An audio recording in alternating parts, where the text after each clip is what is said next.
Hey everyone, I'm Patrick Jones, and welcome to episode 55 of That Gives Me Anxiety. Ooh, really had to muster the energy for that. I just ate a Chipotle burrito, it weighs you down. I gotta take a nap. I feel like I gotta take a nap, but this is a good time for me to record, so I had to knock it out. So if I'm a little sluggish, it's Chipotle. It's Chipotle's fault. I even got it and said I was going to eat it later. Please. Jamie didn't buy that for a second. She saw right through it. It is also hilarious that I'm just like, oh man, I ate food and now I need to sleep. But I had a great weekend, got a lot of stuff done, and I know... And I can't stress how much we got done. 3 TVs on the wall. Christmas tree in the house. Decorated. Christmas decorations around the house. Down. Things are cleaned. Had to do a deep clean on the stove. It was getting pretty messy. I hadn't cleaned it in a while properly. Didn't have time for a haircut. Oh my gosh. That is a tough look. For anyone watching on YouTube, I'm so sorry. Hat going back on. But yeah, I'm really excited. The one TV we just had on, stand on the fireplace, blocking the fireplace. But now that's on the wall, we can see the fireplace, which is like, a game changer for the living room. We've just been blocking the fireplace the whole time we've lived here, like since June, with our TV. It's like, oh yeah, we can appreciate the fireplace. So yeah, walking a little taller, feeling good about everything we got done. And the best news yet, I've got a great episode lined up for you. In an effort to make these episodes a little bit shorter, I'm breaking up this interview a little bit into 2 episodes, so part 2 will be next week. But the interview is with a guest I really enjoy having on and enjoy speaking to. Her name is Pallavi Yetur. She's a therapist out there in Los Angeles and also works at a gym called KOA, a gym for mental health called KOA, which is also offering a free month subscription for people who are listening to this. So listen to the end of part 2 next week to get that promo code. Which is cool. It's a whole month and you can take all these different... You can watch all these different videos and take all these classes and see if you like it. I've personally done a class and I really liked it. So yeah, it might be something that you want to work into your mental health routine. But before we start chatting with Pallavi, I just want to remind you, if you're liking the show, to please remember to rate and review it on whatever platform you're listening to it on. You can check the show out on Facebook, Instagram, Twitter, and YouTube, or YouTube. YouTube is where you can see my awful hair that I just unhatted. Oh, there it is again. Oh, no. I don't know why I said that like I was constipated. And if you're liking the show and you want to support it and support me, you can make a donation through the Buy Me a Coffee link, which is in the description wherever you're listening. Just a way of giving a tip, almost. Like, hey, Pat, love what you're doing. Love seeing your awful haircuts and the interviews about anxiety. Here's a few bucks. That would be greatly appreciated. Well, all right. I think it's time to go to Pallavi, where we'll be talking about scarcity mentality. Even if you don't know what it is, I'm sure there's going to be something that you can connect with. As always, thank you so much for listening and enjoy.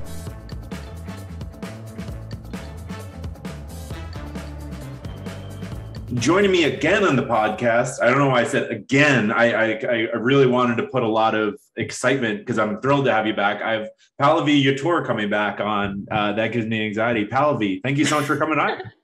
Thank you so much, Patrick. I loved being on and I'm so glad to be back. Yeah, this is great. I don't know why I just spoke at like 400 miles an hour, but no, I'm feeling it. I love the energy. I'm excited. Well, yeah, today we're going to be talking about scarcity mentality, something that you mentioned to me and frankly to the listeners may be shocking, but not something I really know much about. I'm sure I will connect with it in some way. Yeah, I mean, I predict that you might, but I'm happy to explain all of the things that I know about it. Yeah, awesome. So, just for people who haven't listened to the first episode with you, which I would recommend people going back to, but why don't you introduce yourself again and tell everyone a little bit about COA? Yeah, sure. So I am a psychotherapist. I work mostly with individual adults, and I've been in private practice for, it's going to be almost coming up on 8 years. Prior to working here in LA, I was in New York City for some time, and then last year joined a mental health startup called COA, which is basically your gym for mental health. So we are really trying to get people to understand that mental health is a proactive exercise, much like, how we take care of our physical health, and that we need to integrate it into our daily lives, make it a practice. And it's also helpful to do that with others in community rather than feeling like it's all on us alone. So COA offers a platform and some resources for that. Yeah, I took a class with one of your colleagues and I really liked it. Yay. Yeah, it was Oh my great. God, amazing. Yeah, Yay. I forget their name. I have another promo code to offer your listeners too this time. Awesome. To try COA, so we can talk about that at the end as well. Awesome. Thank you so much for doing that. Yeah. Yeah, no problem. So scarcity mentality, I'm curious, what is it?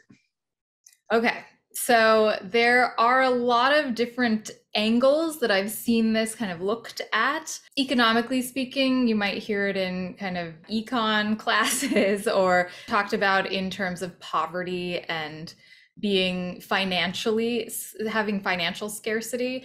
And basically what a lot of people will talk about when there is resource scarcity like that is that kind of poverty state can make us feel so preoccupied by a lack of what we have that it impacts our cognitive function, our ability to focus, because, all of our mental resources are being taken up about this anxiety, this worry.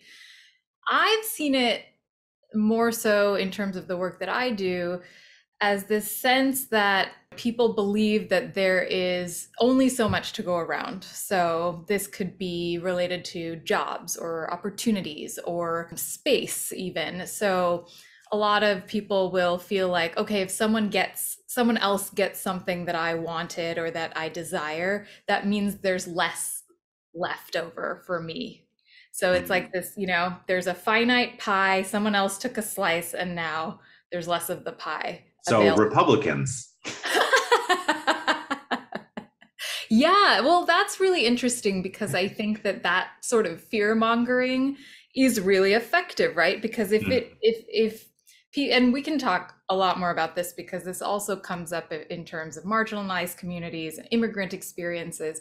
But, if you can really get people to start worrying about, someone else is encroaching on my territory or someone else is claiming things that are mine, quote unquote, then you can really get people to start acting out of anxiety because they're so freaked out by this, there's not enough for me kind of mentality. Yeah, it is scary to think that if you actually believe that there's not enough of whatever you're describing, you're gonna lash out, right? Like an animal backed into a corner kind of thing. Exactly. It's so true. So what you're talking about is aggression. So we're seeing it in like these political circles. It's sort of being weaponized. And the way I see it a lot when I work with people is in almost a self-aggression. Like we'll take it out on ourselves to the point that we decide to take ourselves out of the running of something. We just sort of bow out altogether. We'll give up because we're like, well, if there's a finite amount of this, like I can't compete, so I'm just gonna give up. So there are a lot of different ways that I talk about how to think about that differently, but that's what I see a lot. And I've also experienced it personally because I hear it a lot from people who are writers or creators, because the world sort of tells us like, oh, everybody wants to do this artistic thing and there's not enough room for all of us to do it. And so people will just be like, okay, I'm giving up then. So I work with a lot of people who are artists and they end up feeling that way. I've personally felt it, or I've kind of wanted to bow out because I'm like, well, someone else got this, so there's none left for me. So it's kind of a fallacy. We don't really know that. We don't know how much is out there for us. And then by taking ourselves out of the running, we really shortchange ourselves. Absolutely. It makes me think of about a year ago, I had a gentleman reach out who had another podcast about anxiety and wanted to connect. And I was like, great, like, let's talk about what's working, what's not working, like, let's collaborate. And it really just turned out that like, he was like, so I hear you do comedy. Like he was like puffing his chest out. Oh no. As if there can only be one podcast about Yep. anxiety. Yep. That's a really important point because I think a lot of what stresses us out about this is the competition. Mhm. Because competitiveness can make a lot of people uncomfortable because it does require us to get kind of aggressive, right? Mhm. In order to compete, we have to aggress. We have to advocate for ourselves. We have to push. Mhm. And people look upon that kind of behavior as ugly or undesirable. We judge ourselves for it, but it's necessary. If we want something, why not go after it? So this sort of, shying away from our aggressive or competitive drives can then have this like backfire effect of kicking up our anxiety more because we know we want it. We've shut ourselves off from that, and then that aggression recycles internally, becomes more anxiety. Oh man, on and on it goes. Yeah.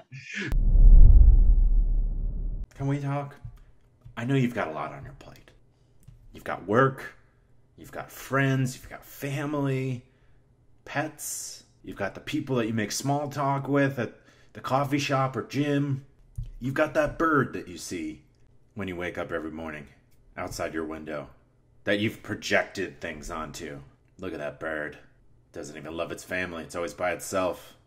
You do that. Everyone does that. Point is, you've got a lot on your plate. Well, that's why there's Instacart. To take a little bit off your plate. Using Instacart, you search for all your favorite foods and things that you need from the grocery store, all online, all while you're looking at that bird, wondering why it hasn't called its mom. And they deliver it to you. They go to the store and do the shopping for you. And they can deliver it in as fast as an hour. And you can sign up by clicking the link in the description, wherever you're listening or watching. And that's a great way of supporting the show. So it's a great way of supporting this show. It's a great way to make your life a little bit easier because we all know that you have so much going on, like wondering whether that bird judges you back. So in the early example, it made me think of in like an impoverished situation, let's say like a kid during the summer who gets their meals from a school. Yeah. Now doesn't have that, so they can only focus on that, right? That's sort of what you were saying. So then so then the version of someone taking themselves out of the running, I guess I'm failing to see like how it's the same. Yeah, it's not the same. I mean, it's different. So there's different relationships that we tend to have to scarcity. So in terms of actual material resources, that's a great example of a kid, who's getting their meals and don't have to think about that for 9 months out of the year. And all of a sudden it's taking up more of their brain space. And they might notice that during those 3 months, they're having a much more stressful time. Maybe they're not able to enjoy their summer. Maybe it's just that they don't feel like they can access themselves as much as they can when they don't have that worry on their plate. Mm-hmm. The scarcity mentality that I'm talking about in terms of that more kind of psychically minded, this pie, it manifests a little bit differently, where it's about, what is my deservingness of this thing that I want. There might still be a similar type of obsessiveness. So that's probably what the two different experiences have in common, that there's a preoccupation with the thing that we want and sort of a conflict around getting it or having it.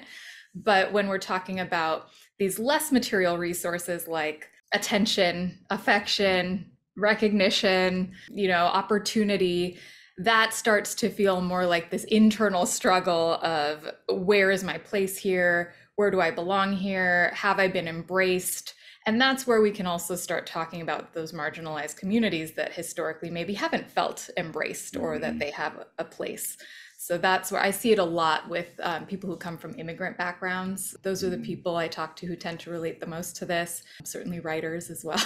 Immigrant background writers, sort of, that's they got the Venn diagram of both. Yes, exactly. Yeah. Does that help clarify? Yes, it does. Yes, okay. Thank you very much. Yeah, for my own personal, it's the amount of jobs that I've looked at and thought I should apply to, and then you start talking yourself out of it. Yes. Well, someone probably has an extra year of experience or knows somebody there, right? Just you find a way to self-sabotage when what's the harm in just submitting? You nailed it. That's exactly what I tend to see the most, is how it turns into self-sabotage, where taking ourselves out of the running is that.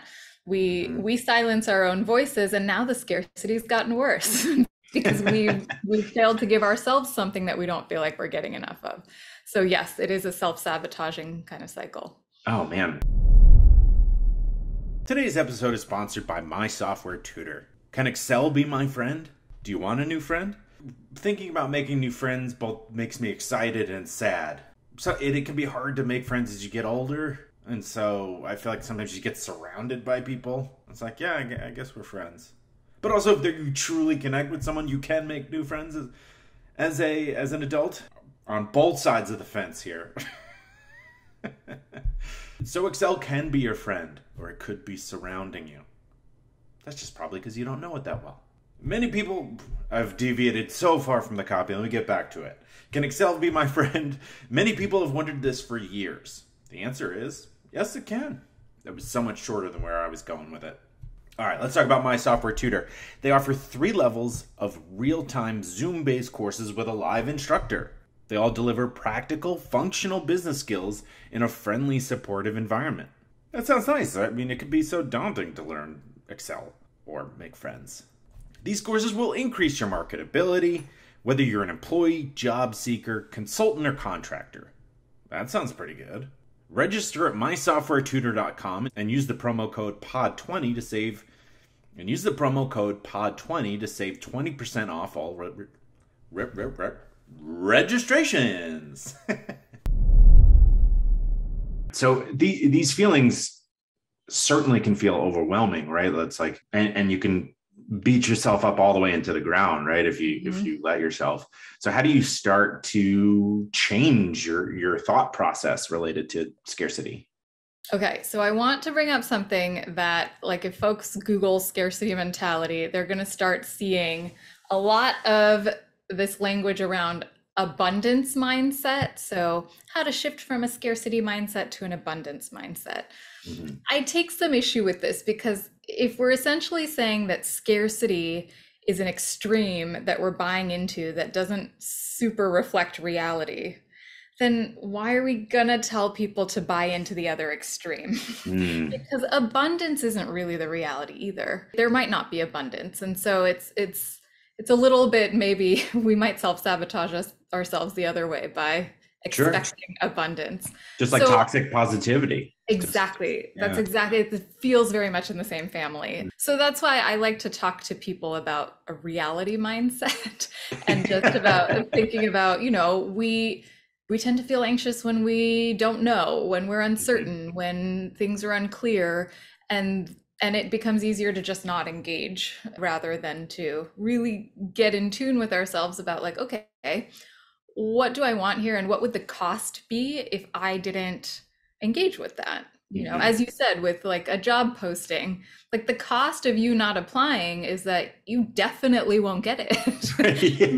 But the cost of applying is you might have to sit through a little bit of the discomfort of your feelings of inadequacy, or how to sell yourself, and doing that kind of more aggressive self-advocacy that's hard. Mm-hmm. So I look at so many things as a cost-benefit analysis, but when we self-sabotage, the cost is usually pretty high. Yeah. Absolutely. So that's one thing. The other thing I like to talk about a lot is if we're talking about marginalized communities, for instance. I talked about this a bunch with COA during AAPI Awareness Month, that there's this model minority myth that happens, particularly in the Asian community, I think, where we get pitted against people from other races. Like we are the ones who came here in a different, different type of, like they invited basically immigrants from my parents' background to come here, the high skilled workers. And so now we have to prove ourselves. We have to continue being that in society, right? We're contributing and we are not causing problems or whatever. Right. And so then now we're in contrast to the people who are suffering from systemic racism and things like that. So that can kick up scarcity mentality too, where it's like, we're going to make you fight against the other people. It's like the Hunger Games. Yeah. Like you're fighting against all of the other people of color for the same stuff, but you might have the edge because we like you more. So there's a lot there. And so that's where I talk a lot about solidarity as sort of an antidote to scarcity. Yeah. I mean, in that instance, it like, the scarcity may be a bit real in a lot of senses, in that, there's still, unfortunately, there's one spot, right? Some people look at diversity as just hiring one person that's not white, right? And so that may actually be real, which kind of goes against like the abundance, the abundance or reality method or model that you were describing.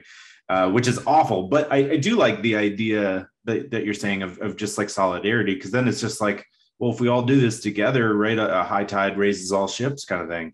Oh, I love that. Yes. Yeah. Yeah, exactly. I think, you talked about self-sabotage as one of the ways that I see this happening, but I also see how this really isolates us, right? Because if we're feeling like there's scarcity, then we feel like we have to safeguard everything we have and we can't let anyone see our cards. And, otherwise someone else is going to go after a thing that we want. And so now all of a sudden we have cut ourselves off from feeling connected to others. And that's going to kick up the scarcity mentality more, because now we have nothing to dispute our belief in this scarcity. So especially if we're talking about different communities of color feeling pitted against each other, the reverse of that is if everyone came together and recognized, like, okay, it's not us. We don't need to fight each other. There's something going on in the system. It's white people. Yeah. That's a white person. It's the system, Patrick. Yes. Which was made by white people, but yes. Right. Yes. And it's not it's a metaphorical system that we'd like to fight. Exactly. We're all living in it. We're all kind of suffering through it in our own way, but we are not always encouraged to find each other and find common ground and solidarity. We are, I think, more, especially in the capitalistic culture, encouraged to battle it out. Right. For the people at the top's enjoyment. Yeah. Yeah, exactly. And just like your podcast example, right? Like, of course, there can be so many voices that contribute to this discussion about anxiety, and you're each going to bring your own value to this topic. But, some people, like that guy, are going to make you feel like, I deserve to be here and you don't. So like, get out of my way. Yeah. Stop your podcast because right, because it's cutting into my audience or whatever. Right. Every single person doesn't have an issue with anxiety. Exactly. Right? And someone with anxiety isn't going to try to seek out every resource they can. Right. Yeah. One of life's mysteries is that birthdays always find me unprepared, catch me unprepared. I don't go on Facebook as much, so I don't notice them as much. But I want to express my love and appreciation for friends and family. That wasn't part of the copy. I'm just saying it. Year after year, month after month. Even when I see it coming, I'm not ready. Am I a jerk? Yes and no. Why do things have to be so black and white for you? But I've got great news, friends. Introducing monthly card subscriptions from the Cardist Studio. Join the service that delivers the card and the stamp that you'll need to your door. No more errands. Who wants more errands? I don't know why, but I'm starting to think of errands as a kid's name. Errands, go back to bed. Okay, but here's how it works. You choose your categories. From birthdays and celebrations to love and encouragement, Or select their full collections and have those thank you notes and just because cards at the ready. Those ones are always so nice. Like when you get a card for doing something and it's just like a small little heads up or token of appreciation, it genuinely makes you feel really good. And best of all, you would never get caught cardless again. Let me repeat, you'll never get caught cardless again. Try to say that a bunch of times in a row. You'll never get caught cardless again. Monthly card subscriptions from as little as $8 per month for the card and the stamp. Delivered to you. TheCardistStudio.com shop subscriptions. And you can use the promo code AnxietyPod for 15% off your originating order. Yeah. Well, hearing what you're describing with marginalized communities, it makes it feel like a bit more daunting. How do we help people? Because right, it's one thing to work through your own issues, but like working through a collective set of issues, is it highlighting more stories of people who have done well, or what do you think? Yeah, I love that question. I think that in terms of solidarity within the community, there's a lot we can be doing to connect with each other. But what you're saying is, if there's a community that's marginalized, how do we lift them up? Mm-hmm. And I think that's exactly right. Seeking out their stories, stopping sort of the system of marginalization, like stop pushing those communities into the margins and bring them into the collective so that they feel a part of, because that's so much of what scarcity is too, is this sense of deprivation. Mm-hmm. A lot of times that can come from growing up as a kid. Maybe you didn't get as much attention or affection in the home. And then now you've grown up feeling like, oh, I feel a little deprived and I'm constantly seeking a thing that's going to fill that void. Mm-hmm. I've seen this a lot too with first siblings that then have to deal with a second baby coming into the home, right? And then it's like, oh, all of the attention that was on me is now split. I don't have what I had before. And if that isn't properly reassured in the home, that could cause scarcity. So there are we all have to deal with it, right? We all have to deal with it. There are a lot of different ways that this can show up. It's pretty universal, even if it feels like kind of an enigmatic idea. But that's why, if we're saying that scarcity is about I'm not getting seen or heard enough, I feel deprived of really a sense of belonging or a sense that I am being embraced by a community or a society, then that's how we help. We embrace. Mm-hmm. We don't make people feel like they're not worth it. Like we are, this is what's so tough about having anxiety, is that sometimes that really informs how we treat other people because we're so stuck in ourselves and in our own kind of neuroses. And so it's a lesson that we have to really hold on to, that, the golden rule, we want to be treated the way that we should probably be treating other people. And that is to make others feel as valued as we would like to be feeling. Yeah, exactly. Treat everyone as Tom Hanks treats people, right? At least we hope. What a gem. What a gem, right? Hey, nice and short. I'd be interested to see if people like them shorter, or you'd want the full interview in one episode. It's kind of nice to have it tighter, right? Well, thank you so much to Pallavi for your time. As always, loved having you on. Before I get to the weird thing that was causing me anxiety this week, I want to remind everyone of my other podcast called Death Space Filling the Void. You can check it out wherever you get your podcasts. Another reminder of the Buy Me a Coffee link. It's just a way to make a donation to the show and help support me making these. Then there's Instacart with a link in the description wherever you're listening, which if you sign up for groceries through that link, you're telling Instacart that this show sent you, which also helps support the show. Then there's My Software Tutor with the promo code POD20 for 20% off your orders. And the Cardist has the new promo code AnxietyPod for 15% off your first order. 15. So, okay. Weird thing causing me anxiety this week. Hanging TVs. I hired someone to help me because I just invent this image in my head that I'm going to put a TV up and it's going to like pull down the whole wall and break the TV. And I mean, it's so much nicer when you get your TVs on the wall. So much nicer. As I roll my eyes, so much nicer. But yeah, I was gonna do it, but then I finally broke down and like I was getting too anxious about it, so I hired a handyman from my neighborhood who was awesome, great guy, really helpful, and he did it, and I just helped him out, and now the job is done. See, Pat, you don't have to do everything, right? Sometimes you can ask for help. Nice reminder. Well, thank you so much for listening. Hope you learned a lot and are looking forward to next week's conclusion of the scarcity mentality interview with Pallavi. Thank you so much for listening. Have a great week, and I'll talk to you on Thursday.